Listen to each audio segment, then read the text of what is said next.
Hey, going live with Sharon. Sharron,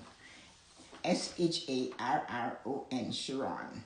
Don't pronounce it Sharon, it's Sharon. So here we are. Hello, hello. Hi. How are you? So let me see if she's going to come on yet. Let me see if I can send her an invite. Oh, here she is.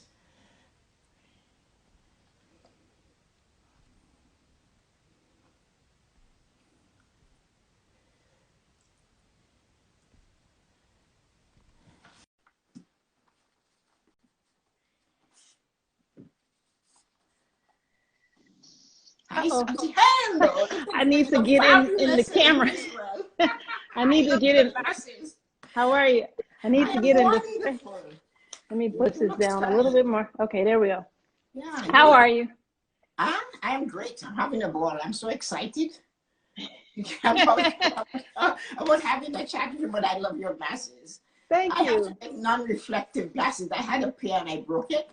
Uh-huh. It's only on the iPhone. It doesn't show so much reflection on the laptop or the iPad. Yeah, I noticed that when I'm doing videos, I have to be, because I love to wear my glasses. Me too. Yeah, and these are actually not prescription. I just kind of wear them for fashion, but Love I those. actually found these at a thrift store, which I love to do. I saw Miss Coach Susie on here. So hello, Coach Susie, and hello Oh, hi, everybody Coach else. Susie. So everybody is coming in. That has been so nice. But anyway, so I had so much fun looking at your stuff and checking you out, and just listening to when you talk on behalf of our book club, or when you express yourself on there. And of course, they can find everything that you do with the salon on your bio. So I dug a little bit deeper. Uh-oh. One of the Look, things, should I get off the well, camera? yeah, it was fun doing that. No, I'm just joking. I One said, of the should things, I get I huh? said, should I get off the camera? So No, since no, you just dug deeper. stay there and blush. I love your background, Just by the enjoy way. it. It's all good though, Yeah, because thank you. I always follow what Evan says. He said, when you're interviewing someone, that you Yeah, don't talk about what is on the bio. You can find, anybody can find that. You need to find something unique about them. right. So because you know your specialty, you have that fabulous style, and you have a lot of fanfare with your makeup and your glasses and your hair, and that is there. We can see that. But but the bio part, everybody can go along and read about it. So I said, no, I'm going to see what I can find out. So inadvertently, you sent me a note to your cousin. I didn't open it because when I saw it at the same time, I said, oh, this was meant for my cousin. So I deleted it. But Oh, okay. it was early in the morning. So that was good that you did that, because that told me, okay, so she connects with family quite often. So she must have a family line that's very strong. Yeah, I do. I do. Actually, my family is very unique because my dad has 9 kids by like 6 different women, and I'm not embarrassed to say that. But the thing about it is, like, my one word with the movement makers, hi Rosie, I my love one word is connection. And so I've been the one instrumental in connecting all of my siblings who have other moms over the years. In fact, about during the quarantine, I had been looking for 2 sisters that are older than me for like years. I've known about them since I was younger, and they knew about me. And one finally reached out. And so I met them over the quarantine. It's 2 of them. They have the same, my dad, and then they have a different mom. So I've connected all of them. So we all have a sibling group now. And that one that I was sending you, accidentally sent you the message. He's a cousin. He's actually my dad's brother's son. We have the same, our dads are brothers. And I just met him a few years ago. but you see, once you did that, like, this is something I always listen to my intuition. I told you about that. And once you did that, I looked at the time and I said, okay, she's busy, she's getting organized, and there she is, she's connecting a family, a cousin. Mm-hmm. I can understand if you had said to me, I'm connecting with my mom, I'm seeing her for the day, I'm seeing her for the week. But when you went into the cousin thing, I said, okay. So that tells me that you have a strong connection to family, and you want to, as if you want to keep in touch, because who does that so early in the morning? So, Right. And you know what? I have to be honest. I'm not on social media early in the morning. I'm really not. I try not to get on social, like my phone has a do not disturb starting at 9 o'clock at night mine and too. until 9 in the morning. The only he posted something. I was looking through my notifications overnight, and he posted something that was very different. And I'm like, it was a news story, and I don't watch a lot of news. So a lot of times my clients tell me what's going on in the news, or my husband, not my husband, but my mom. She's like the news person. She watches news all day long. Right now, that's not a good thing. But like, I like to stay abreast of what's going on in the world, but just kind of watching everything that's going on is just not good for me. Like, it's not good for my mental capacity. It's not good for my emotion. And it's not good for me to accomplish my dreams either, because Yeah. it's like it's just too much. And so he posted something that I wanted to know more about, and So so you, I was sending him a message as to, okay, I've never heard of that story, can you explain what happened in that story? oh, I deleted it. Once I saw your note, I went click, and Uh-huh. I'm very much like that. And then so then I realized when I looked at other stuff, I saw there was a lot of thoughtfulness in your words, like how you put them together. And Hmm. then I realized you weren't only trying to build your business, but you had a lot of thoughtful words that would empower others. There was a lot of honesty, like in some of your posts, your podcasts, those type of things, and they were pure.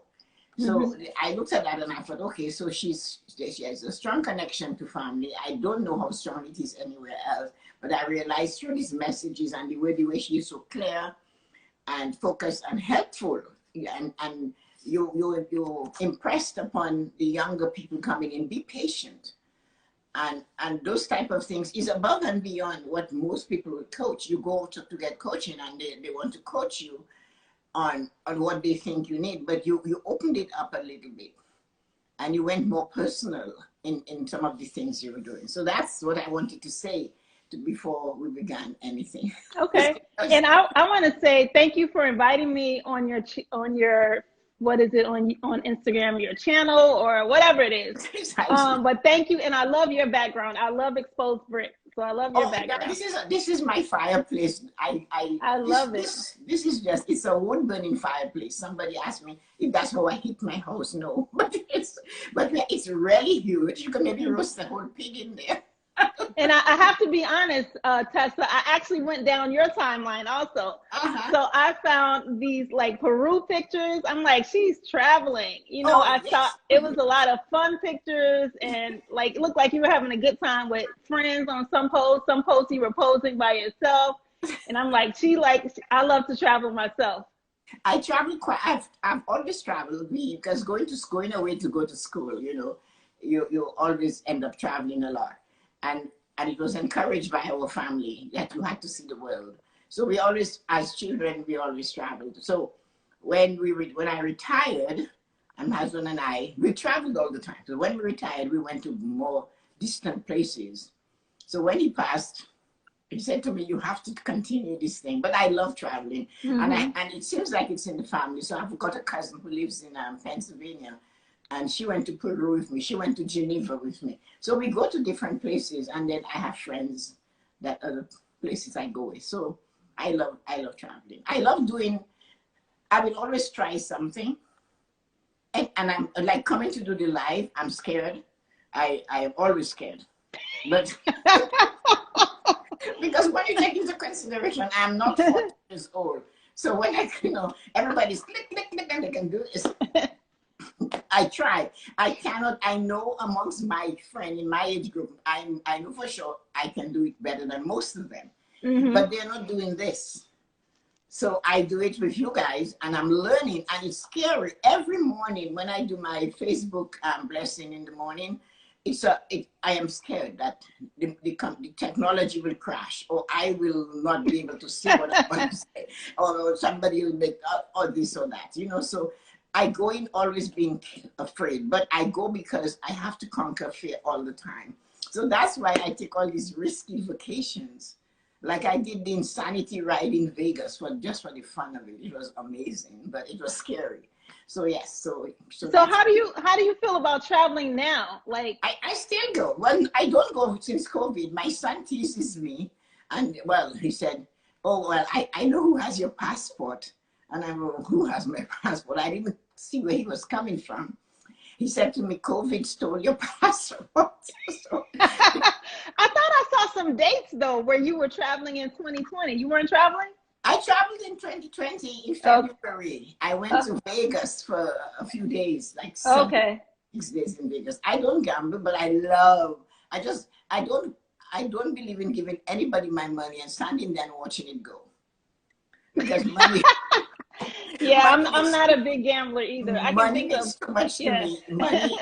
Money, especially when you get a certain time and all you want to do is really enjoy yourself or do what you want, give to your children or your grandchildren. So at this stage is legacy planning. It's not giving to Vegas. But I love Yeah. the sights and scenes. I love the food, and I'll try anything once. So I Well, really For Vegas, I love the shopping and I love the eating. That's what I I do. love, So, and I have my limits in Vegas. I have $20 whenever I go to a casino. So I oh, have $20, and $20 is everything, is all the money that I put in machines. And one time I was on a cruise. I have to say I was on a cruise. I put $20 in and I won $300.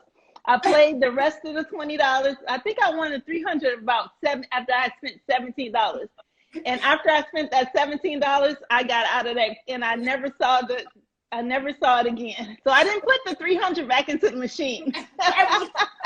when I was about 24, we had a Green Road racetrack in the city, not too far. My husband and his friend, they decided they wanted to go, and of course I had to go. We were just 2 years into being married, and I went, and they said, you want to play something? And so the friend said, this is a good one. And I think it was called Trifecta. I went, and he said to me, you do this and that. I said, no, I don't like the colors. And they both looked at me like I'm crazy. I said, I want the blue one, the pink one. And I won $1,200. Oh, wow. That's I good. put it in my purse, and I said, I'm not playing anymore. That was it, and I've never done it again. It's Yeah, so see, scary. we're not real gamblers, because the real gamblers take that $300 and that $1,200 and they keep playing. No, my mother told me when you get money you didn't work for, you do something specifically with it so you can remember what you did with it, and that's exactly what I did. Yes. So that's about those type of things. But I want to know more about you. I look at all those things you sent me. How many were there? 10, 20? Yeah, 10. Yeah, it's actually, like what I sent you were my top transformational rules. I'm looking down at them if I look down, but my top transformational rules for 2020. Okay. And they're actually, I shared them with my audience. Like I shared them in my most recent video. My first video on YouTube for this year was how to turn pain into power. So how to turn the pain that we had in 2020, and everybody had pain. The pain could be you lost your job. The pain could have been you lost a loved one. The pain could have been you were in a lot of emotional states and a lot of negative mindset. So it's not pain from maybe an illness or from a sickness or from a death. It was pain. Everybody had some type of pain, and you lost clients. For me in my industry, hairstylists, we lost time at work. So when I say pain, I don't necessarily mean it in a negative, a derogatory manner. I mean, it's the pain that we have. I wish I had an acronym for it. I love acronyms. But so I came up, say that again? You can always make one up. I know, right? Right. Not on the fly though, so I have to do that later. No. When somebody taught me once how to do them. You take all the different types of pain, for example, you write a word for that pain. Yeah. And then you choose 4 or 5 letters and see if you can make a sound out of it. Yeah. With that. Yeah. So you might try that. Not now. Yeah, that's a good idea. So I came up with these 10. I don't mind sharing them. Like I use this as a download for the people that actually watch the video, but you know, why not? I might as well share. Why don't you just tell me or tell us what it is that caused you? Okay, 2020 was, well, you know, there's no name for it, but Right. what caused you to look at 2021 while you're sitting in the depths of 2020? So for example, we are looking at 2020, as we are sitting in the valley. You know, what they say, the same God on the mountain is the same one in the valley. That's what they say. So you're sitting down there in the valley of 2020, and you look up and you're seeing 2021. So tell me, what made you, while you were in the grunge of 2020, look up, saw 2021 and saw hope? Because those things are all hopeful. Tell me about what made you, how you felt, what you did. Well, you know what, Tessa, I'm going to be honest. I had hope in 2020. Yeah, but it dashed it. Yeah. But the thing about it is, during 2020, it made some great shifts for me. It made some great shifts in my mindset. It made some great shifts in my business. I had just started a YouTube channel in 2019, at the end of 2019. And because I'm such an introvert, you know, if you had told me I was going to start a YouTube channel, I would tell you that you're telling stories. That's not true. But I felt like this was the best way to get my message out. I hated video. I hated live video. And I was just like not in that space. After being in the industry, the hair industry, for 28 years and being kind of like behind the scenes, I felt like, you know, God gave me a message back in 2018 to start an online business in the hair industry, education per se. But I just felt like I didn't know how I was going to start the business. I didn't know, you know, what the name was going to be. And by now it's been like 4 or 5 different names. And I finally settled down with my YouTube channel called The Salon Chat.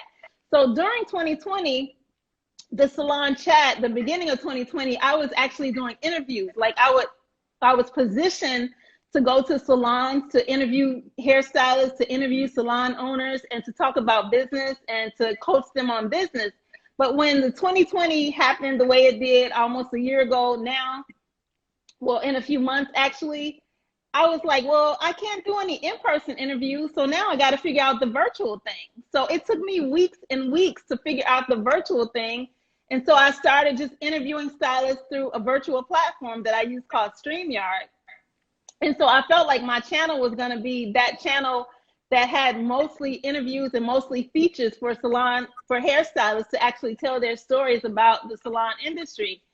And so 2020, fast forward, I started the channel, you know, I started getting a little traction and more views. And I was just excited about just telling my story, helping other hairstylists, and helping share the knowledge and the wisdom that I've learned after 28 years in the hair industry. And so 2020 had some great times for me. You know, I didn't waddle in the experiences of 2020. I think everything happens for a reason. I think 2020 sat a lot of hairstylists down so that they could understand how to work more on their business, because we're so busy working in our business. We're so busy cutting. We're so busy coloring. But a lot of us, especially independent hairstylists, they're not used to working on their business. So on their business means marketing, branding, and just working outside of their business so that they can grow a better business when they're working in their business. And so I think it sat a lot of us down. A lot of hairstylists didn't have websites. They didn't have any way to communicate with their clients outside of social media. And what if social media shuts down? You don't have an email list. So a lot of them like really had to figure out what to do. And so that's where it took my business, the Salon Chat, and moved it into a space where I kind of feature the hairstylists, but also create videos that share education, that share inspiration, and that share just fun, you know, on my channel. So when I got to the end of 2020, I was actually looking forward to 2021, but I wasn't like mad anxious to get out of 2020. It wasn't like I was like hating the experience of 2020 and I can't wait for 2021. I didn't feel like that. I felt like we're going into a new year. We're going into new expressions. We're going into new experiences. You wrote something. What you Uh-huh. wrote though is the new expression. So that's what I want you to Yeah. just tell me about that. Why you decide to put it in those 10 points and why you use those 10 points. Because that when you read them, like I read them, I look at them, and if somebody else is reading them, they realize that you're acknowledging that 2020, if you're okay, The lessons. one is evolved like you. Some people have gone through, they pick up some wisdom and you evolve. You don't let 2020, like 2020 didn't do a thing to me. It just didn't, it didn't matter. It just didn't. I just took it in stride and I went through it. But again, I've come through journeys, as you said, and I understand that. But there are so many people that I talk to sometimes that they are on the edge, right on the edge of 2020. They couldn't, and they're still carrying it into 2021. I actually had to tell a friend of mine a fable to get her to see, you're the only one carrying this thing across the river. And she got it when I said to her, we are 12 days into 2021 and there isn't anything we can change about 2020. You have to learn, if you want to cross the river into 2021, you must leave that load you're carrying on the banks of 2020. And she finally got it. And I said, you can't. You have to look at the possibilities. So when I read your stuff, and I knew you wrote it towards the end of the year. That's why I wanted you to tell me how were you feeling? Like what? Because you had to be propelled. Nobody puts that on paper without being propelled by a purpose. Yeah, right. And so actually, I have them right here, and actually wrote them for me. And yeah, I wrote them for me, but I felt like I can't be the only one that feels this way and feels like changes needed to be made in your lives in 2020. So I'll share the first one. So the first one is, so these are my top 10 transformational, and transformation means that we have made some transformation in 2020. Like, we're never going to be the same person that we were between 2019 and 2021. We're never going to be the same person.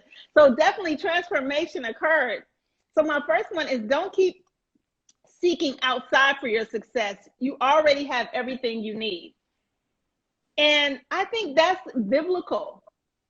It's like, we're always like, even in this space, even in this online space, we're always talking about, what coach we need to follow, who has the right download that we need to look at in order to, grow our business and increase our sales and do the right thing for our marketing. And that's cool. It's great to have a coach. It's great to look at people outside. But at the end of the day, your intuition has the opportunity to be able to express everything that you need to know. And I had learned that the kind of hard way. Like, I was always listening to this coach and that coach and just trying to figure out exactly what I wanted to do in the online space. So I was new to the online space as far as having a business. Like, I've always had a brick and mortar salon, but I never was in the online space working to grow a following, grow, a business. So it's different for me. So I just had to just stop and figure out, okay, no, I need to sit in my quiet time, my meditation, my prayer, and just find out, because everything that the coaches say are not necessarily, you're not necessarily aligned with what they're saying. There's no one fits all. Yeah, because I find a lot are cookie cutter. So they tell you do this, do that. But with me and my personality, I'm very creative. I don't always do things the way people do things. Well, this is what happens with when I coach on financial planning. I'm doing the spending plan on Thursdays, and somebody said, well, to me, well, the rule of thumb is to save 10% of your salary, but everybody can't. So you have to find give them an opening. Say you cannot save 10%, but maybe you can save 1/4%. The Mm-hmm. point is you're saving. Even less than that, 1/32%, I don't care. The point is to do it. So like you said, they want you to follow this model. I understand that. And a lot of people go from one coach to the other. I am not like that. I listen, I observe. Somebody will tell me, oh, I have this coach, I have that coach. But I'm too creative, I'm too flighty that I could skip still and go to all these different coaches. I couldn't do that. So I do a lot of stillness and meditation. And you mentioned that. So tell me about that. Because you have something about that in your stillness and meditation. How, give us an idea. Share with me and with us. Well, you know what? To be honest, I feel like my day is not going right unless I start my day with meditation. I'm serious. It's just not. If I don't get up, because I can't get up and watch the news. I can't get up and watch social media. I don't get up and watch the news. I don't get up and and scroll down social media. I don't get up to see how many people like my video on YouTube. I can't do any of that, and I don't do any of that. So I just go into my quiet space, even if I only have like 5 minutes or 10 minutes. I just feel like I cannot do that unless my day will not go the way I would like it to go. But you never really know. Even though we are kind of like, we are co-creators of our reality, we never know what's going to happen during the day. But if I can put the intention out there where this is going to be a miraculous day, you know, I'm going to have a challenge-free day, I'm going to have a prosperous day, an abundant day, whatever I name it and claim it, it could be that. But until I have that stillness and that quiet time, I just thrive on that, because I tell my son, he's 13, he was actually on the live early, I don't know if he's still here, but I told him, he's 13, and I tell them it's time for me to turtle, especially at night when it's time for me to get quiet. It's time for me to go in my shell and just chill out. I don't want to talk to anybody. So I have to start my day like that. And a lot of times I end my day like that. It's very important to me. So you have to do your prayer meditation thing in the morning, and do you have a plan that you follow? Like, do you follow? For example, I have always been a person that only decide how much time I do everything for. I found out a long time ago that if I spend 15 minutes cleaning my cupboard, I got so much done. So I do things I've always done that. So I will plan to do things, but I plan certain times to do them. Social media, no. I start getting in there if I have a 15-minute block, and it's usually after 10, I would start doing something. Because my morning is very busy. I am up at 6 and I'm like a hamster on a heat until about 9. So that's one of the things. Then you talked about love in yourself. I am very big on that. So tell me about love in yourself, because sometimes when you love yourself, it is misunderstood. So let's tell us about that. You know what? I feel like if you don't love you first, you know, you can't find love if you don't love you first. Now, I am married, and I feel like women I'm not going to say women have the most challenges with loving themselves as opposed to men, because I don't think that's true. Because a lot of men, even though their egos probably come out more than women, when, you know, they kind of push back love when it comes to a man and his ego. But women, I think we don't accept ourselves as we are. Like, if you're too skinny, then you're not happy. Because that's how I was when I was little. I was just the skinniest person ever. And then I wanted to be hippier. I wanted to have more weight, but I'm always known to be smaller. And so I'm still smaller, even at 52. And so, but I love my body. And, you know, when I had my first son at 29, and my body changed drastically. Like, before pre-pregnancy, I was like 123. And then when after my pregnancy, I got up to 169. But after I had my son, my body, I was not happy with myself. And it took me so much time to love myself again after that, to be happier with my body. I had a new body. Like, I could never go back to the totally flat stomach or the wrinkles in my stomach. So, I wouldn't put on a bathing suit. And I just had, as time went on, and I had my second son at 39, which was a little bit older, like years later, I accepted myself more after that than I did when I was in my late 20s. And I just feel like when we look in the mirror every day, it's a lot of things that we can say that we don't like about ourselves. But when you look in the mirror, it's how God made you. Like this hair. It took me a long time to embrace this hair. I mean, I colored my hair for years up until I was 51. My gray just started coming in, and it's right here. Is it just there? Yeah, it comes in so weird. And so I didn't embrace my gray until I was 51 years old. I colored and colored. And one day my husband had been telling me for like 5 years, you need to just stop coloring your hair. And I finally stopped coloring. And now I love it. Like, I love it now more than I did when I was coloring my hair. So to me, it just takes time. It takes that meditation. It takes you just being real with yourself and just understanding. Hi, Pam, my really good friend and sorority sister from Detroit, Michigan, Pam Rochelle.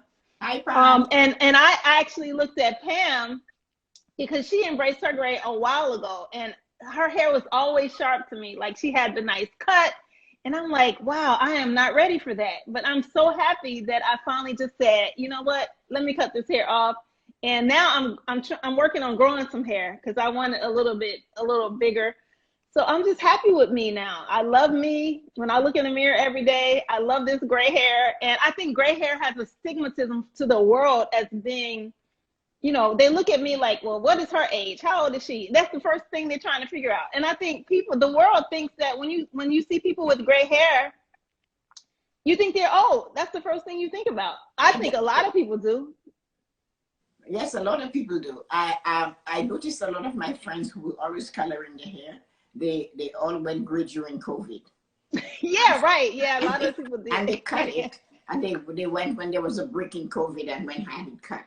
So my hair grows very fast, and it grew, and I hated it. Because as a child it was thick, it was like a rope and curly. So when I went to the hairdresser, she would wet me first, but she would never be done with me until almost quitting time because it was. So as soon as I got a chance, I cut it. I cut it actually in '97, and I cut it like this, and I have never. I love it. It's cute. And I go to a barber, so I don't have any time to waste. I don't go to a stylist. I just go to a barber and cut it, and he does it. I'm in and out in 20 minutes. I love it. So if I go to the the salon, I'm there for an hour, 2 hours, especially. It doesn't matter. So that was one of the reasons. But so yeah, so you talk about this self-love, and you start with that. I find that it's often in women. It's not that we don't love ourselves. So often when we do love ourselves, others tell us we are vain and we are peacock. Mm-hmm. And I get that a lot because I love dressing up. I am always dressed. I do too. So all the time with makeup. So they call you a peacock, or they call you the queen, or they give you a name. That's funny. The queen. Yes, you the name the queen. And I'm going, just calm down. And it's only because I love fashion, but I love taking care of me. Mm-hmm. I would drink 29 glasses of water if I feel like it. I don't care. I feel better when I do things. So talk about that, because I realize you two, whenever we are on, I notice you always have your water, which I'm sure you notice I do. So talk about that. You're younger than I am. So you talk about the benefits of keeping yourself hydrated. It's important.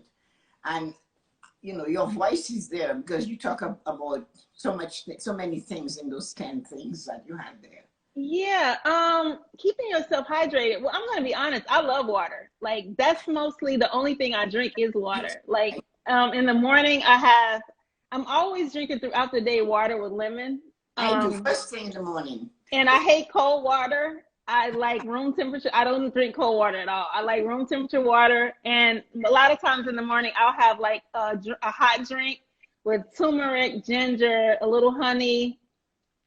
And what else do I have in there? A little lemon.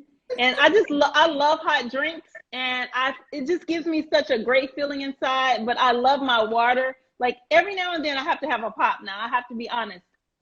And my favorite is ginger ale. And so at least either once a week or a few times a month, that's when I have my ginger ale. But other than that, I just drink water. It just makes me, I think it keeps my skin looking great. And I think it's the way I eat. It's not perfect. I don't eat perfect, but I don't eat a lot of meat. I eat some meat, and I might eat meat several times a month. But it just makes me feel good. And I just love water. I love hot drinks. Every now and then I have to have my Starbucks.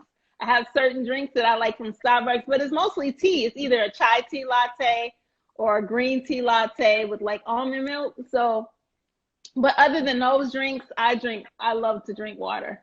But I don't like it cold though. No, I don't like cold either. I like room temperature or hot. Mm-hmm. I need to ask you a question about when you were actually doing hair every day.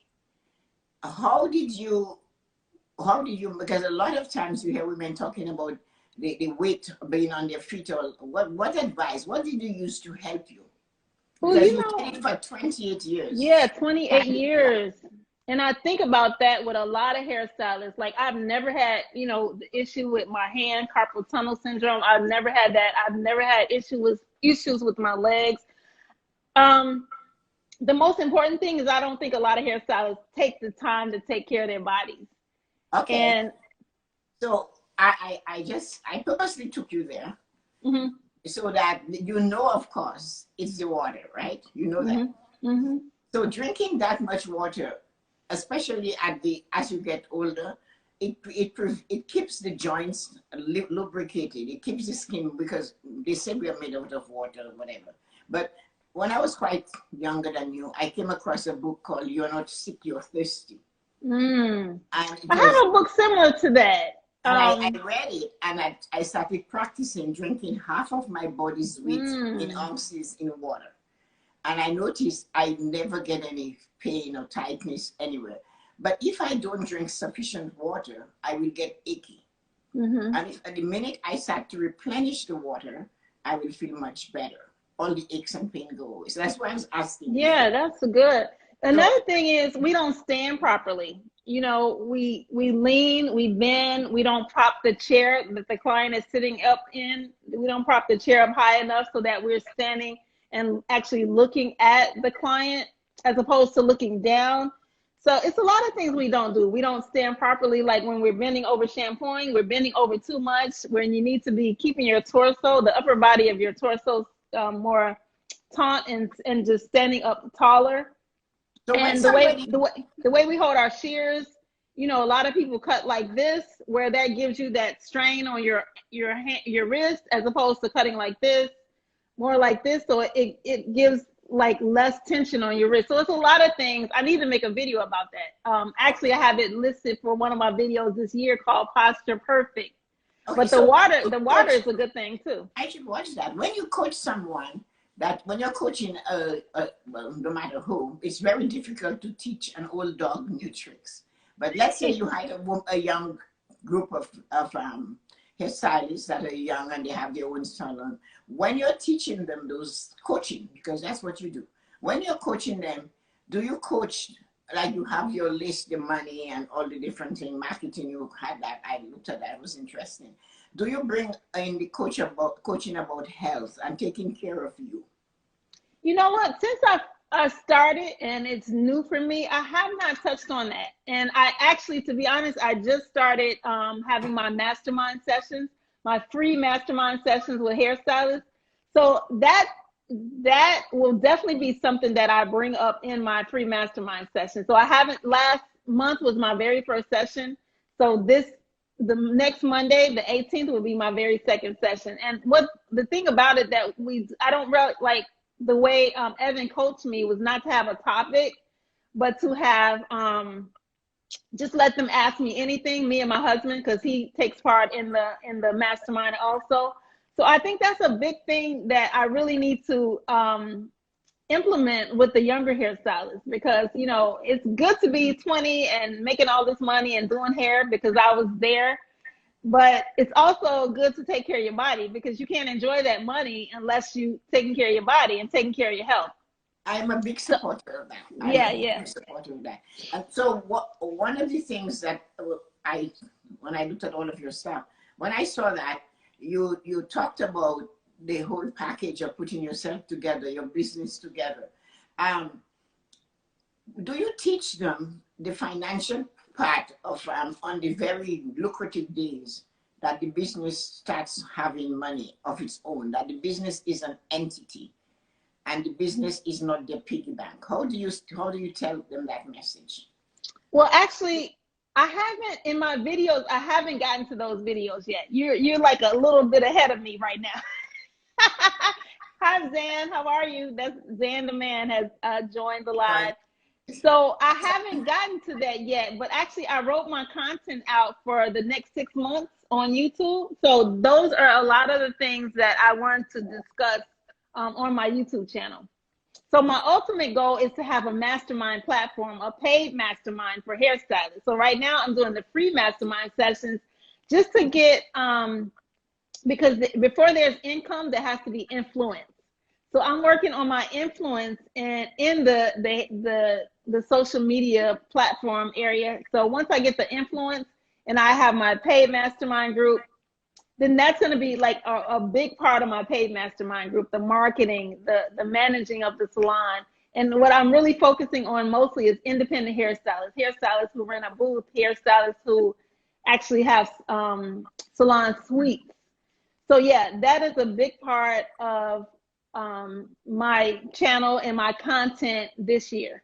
I do financial coaching with a barber, not the one that cuts my hair, but if a barber. And one of the things that I noticed with him, I found out from talking with him, he owns the barber shop and like a booth. So he has these barbers that are renting chairs and they pay a flat fee.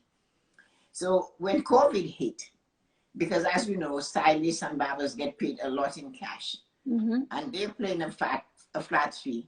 So most of them got in a lot of trouble because they did not pay taxes. They did not file a tax return. The government does not know they exist. So there was tons of money for small businesses, but they couldn't, these people, they couldn't take the advantage of it.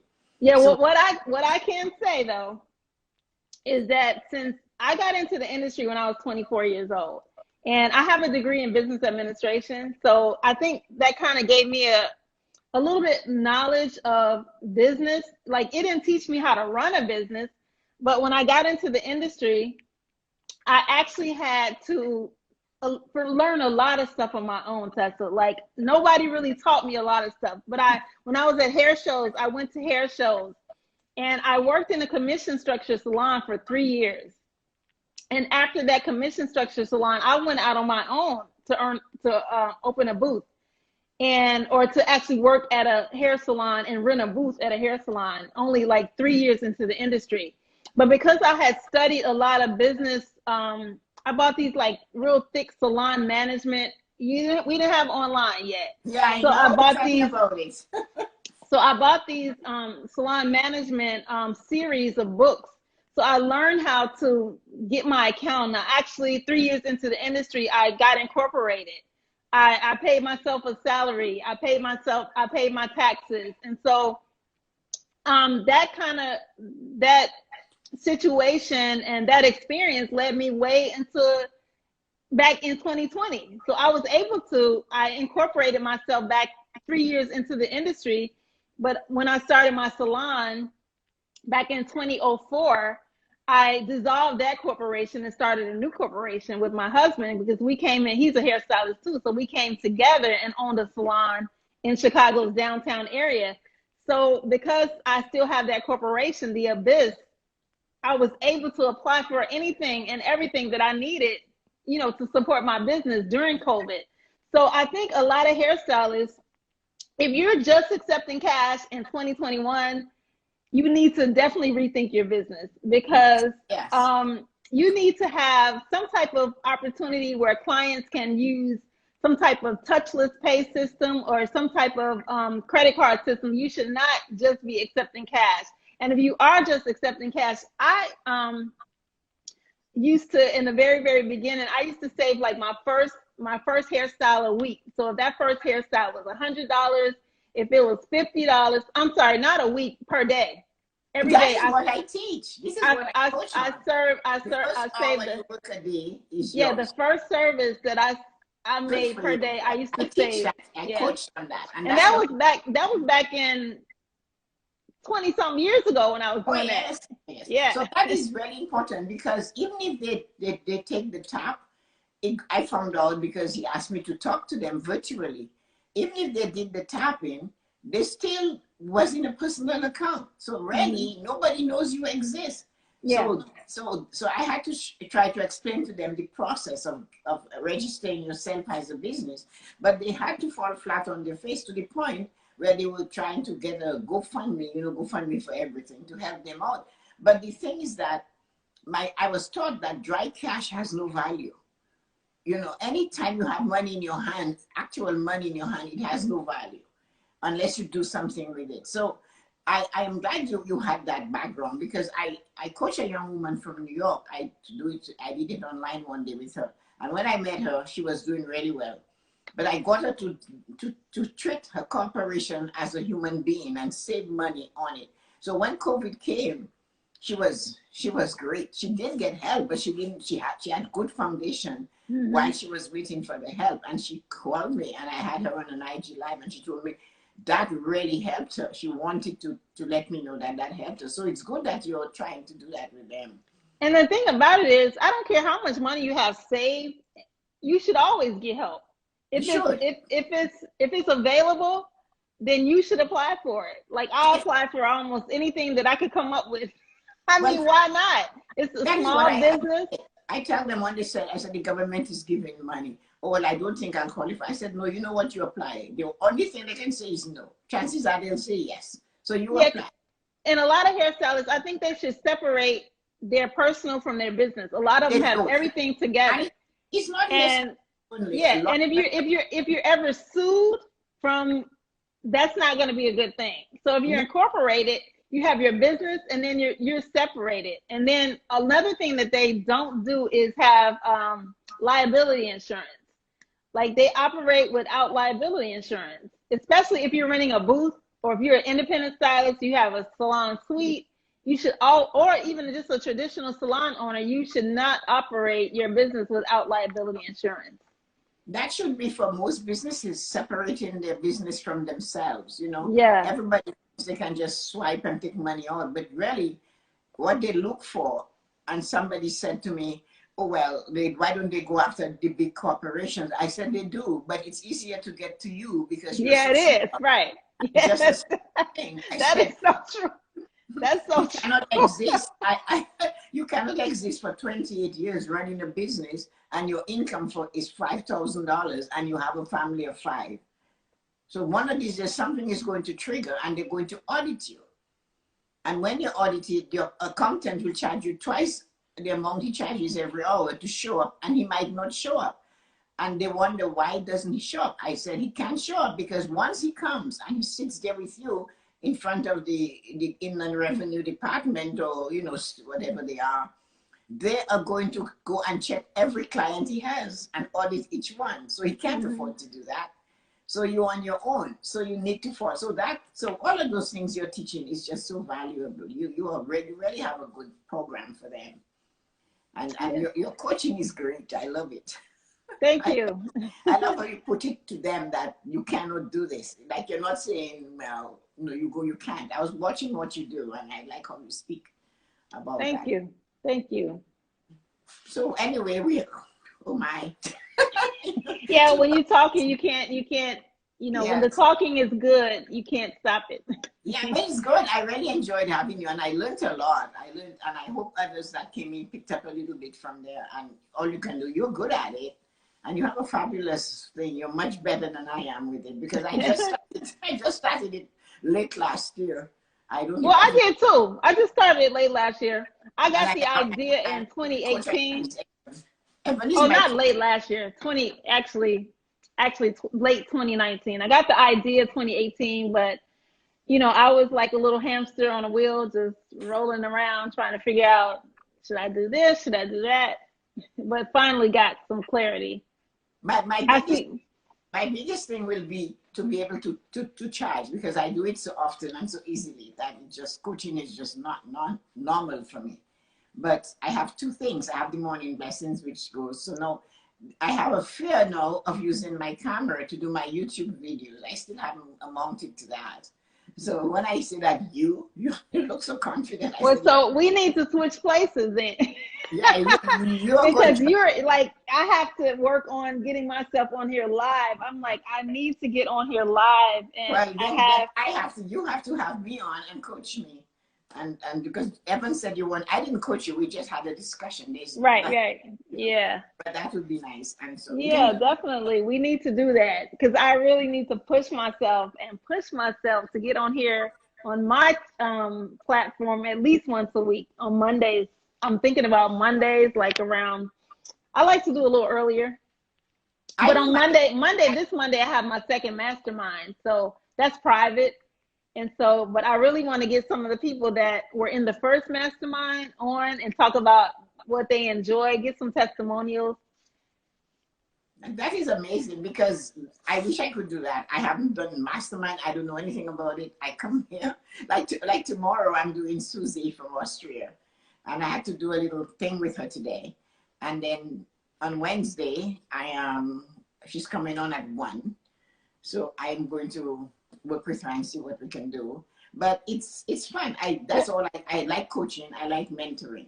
I commend you, Tessa, for like, and when I say your age, I never like to say, when someone asks me what my age is, I never like to say 52 years old. I Why? like to say 52 years young because I think about Kentucky Fried Chicken. When he started Kentucky Fried Chicken, he was in his 70s.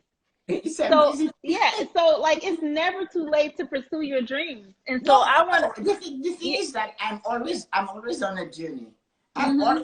I've had the businesses before. I sold them. They were successful, but I always did things to suit myself. So I when I had my first daughter, I opened a ceramic studio. I didn't want to work anymore with and not being there for her. I had the gift. I organized it and I opened it. I kept it for 12 years and then I sold it. Then I went to fashion. I did fashion and I did designing and drawing and pattern making and Oh, sewing. wow. Okay, I because I actually in 2015 I started an accessory line, and I did that I from a beginning sewing class. So I love things around my neck. I And so noticed that. I would take like anything to make like bow ties, or then I got into leather, and so that's why you see a lot of me wearing a lot of things around my neck. But What yeah, did you I did what did you designing for like 4 years, and I'm Oh, also a style I did it coach and I too. worked with it. I worked on it until I think Michael went to high school. Okay. And then I decided, oh, maybe I should get a job. I have all this education and all these degrees. And I said, you know what? I might as well go to the bank. I walked in and they employed me. So Yeah, you said that. I actually went to I got a certification from the Style Coaching Institute out of London years ago, about 6 years ago, where I became a certified style coach too. So, like, I'm a like a head to toe hairstylist. I can tell you how to start from your head all the way to your toe. well, no, I don't have that. But when I went to the bank, they paid me to educate me to be a financial planner and a financial counselor. So I had my designation. And the Hmm. bank paid for the courses. I took them, I passed. Then they promoted you and they give you more money. So it was a win-win. I took it. And, and then every year I rewrite the exam so that I have my certification. So I do that every year once in February and I write it again so that I'm a certified financial planner. But I love coaching. I love the money part. And then I did the 5 pillars of prosperity. So when we get together, we'll talk about that sometime. Yeah, because when the universe allows me to increase my influence. And then I have a larger platform where I have my paid mastermind group. My goal is to have a professional come in once a month and have a master class on marketing, on social media, because I don't know everything. You know, That's right. I'm not, True. even though I'm 28 years in the industry, I didn't grow my business on social media. I grew my business talking to people, you know, referrals, and I grew a 6-figure business that way. But I would love to have you come in and just share your knowledge, your financial knowledge on. Yes, that would be great. But Yeah. no, we're going to be an IG live, and you will interview me and chat with me. Yeah, definitely. On finances? I don't care. You can do it. Hairstylist and finances. How about that? That's a good one though. I think that's That is a good one. Yeah, yeah. So Yeah, I saw that someone mentioned Square appointments are great too because you can accept payments there. Yeah, I don't use Square appointments, but I use Square to accept my payments. I use a different platform for to make my appointments. I didn't I like Square to accept my money, but I didn't like the platform that I use for scheduling to swipe. So it's a long story, but yeah, Square appointments has evolved because when I first looked at Square appointments, it didn't have enough of everything that I needed at the time. So you switched to another one. So that's good though. Yeah. Mm-hmm. But anyway, I better let you go. Okay. I will have to get you to make me one of those or send me. Yeah, I definitely will. Yeah. I have the industrial machines, so you can. Yeah, send me your address. I have something I can send you. Just send me your address, and I'm going to send you one. I will. So nice chatting. And you too. Thank you, Tessa. I appreciate it. I'll try to send this extra long video to you. I don't know if it will go through, but I'll try. Okay. So enjoy your evening. Okay. I know to take care. Have a lovely All right. Thank you. All right. Take care. Bye. Bye.